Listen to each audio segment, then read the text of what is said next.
Hey, everybody, thanks for joining us. This is the series called You've Asked For It. This is where we've opened up the floor for you to submit questions that you've had from the Bible to Pastor Jim for him to answer. So, we're going to get into some questions and we're going to give you a real biblically balanced look at what the Bible has to say about some of the things that you've asked for. So, here we go. Question is, why didn't Jesus say anything about homosexuality? The first answer to that, Jeremy, is Mm. pretty simple. You never want to come at something from the argument of silence. Hmm. Meaning, Jesus didn't say anything about pedophilia. He didn't say anything about beating your wife. Mm. But we all know that those things are horrible sins. So the argument from silence is never a good one. But secondarily, Jesus did say something about it. In Matthew 15, 18, and 19, he talked about all of the sins that come from our hearts. Mhm. And one of the things that he mentioned was fornication. Well, fornication is the Greek word porneia. We get our word pornography from it. And porneia literally means incest. It means lesbianism, homosexuality, of course, fornication, adultery. All of these sexual sins are wrapped up in that one Greek word. Mm.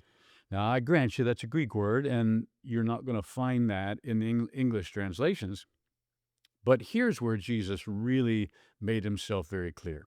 In Matthew chapter 19, verses 1 through 6, he defined what marriage was. Yeah. And he referred back to the Genesis account.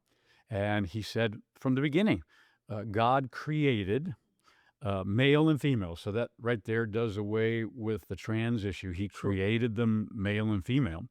And then, of course, he said that they would come together and become one flesh. And he was describing what marriage was.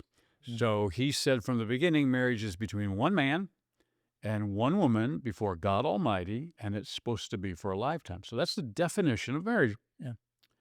Therefore, he didn't have to now say, okay, marriage is not this, or it's not that, or it's not the other, because I clearly defined what it was. It'd be like if I wrote a cookbook, which I will never write because I cannot cook. I think Yeah. cereal and spaghetti may be my only two That's good. staples, and the spaghetti's questionable. But if I wrote a cookbook, which I never would, and I said from the beginning of this cookbook, okay, all recipes in this cookbook will have no sugar in it. Every single one from this point on, no sugar. Well, that defines then going forward. I don't need to every chapter, every recipe go, hey, this recipe has no sugar in it because we've already defined what this book was all about and Right. what it was. And therefore, I don't have to define what it wasn't every time I make a statement about it. That's just huge. And so Jesus defined clearly what it was. Therefore, he doesn't have to always define what it isn't. The thing that I love about the Lord and that I love about the Bible is that all of us have appetites. They're God given. The three appetites, the basic appetites that we have that God gave us are sex and sleep and food. Yeah. Those are God given. And He invented all of those things. Yeah. God's not the cosmic killjoy in the sky.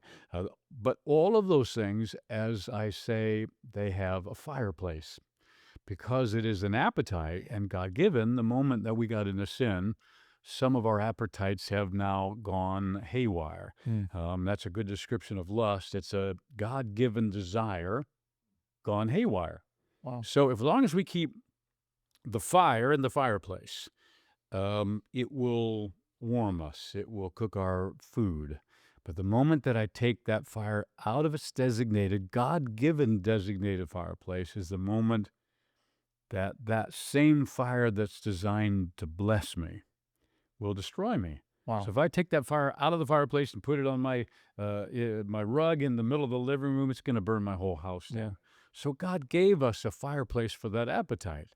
The God-given appetite. Hugh Hefner did not invent sex. God invented sex, but he invented it within the fireplace of one man, one woman, for God Almighty for a lifetime. And when it's contained within that fireplace, it's designed to be something God given and beautiful. It'll bless us.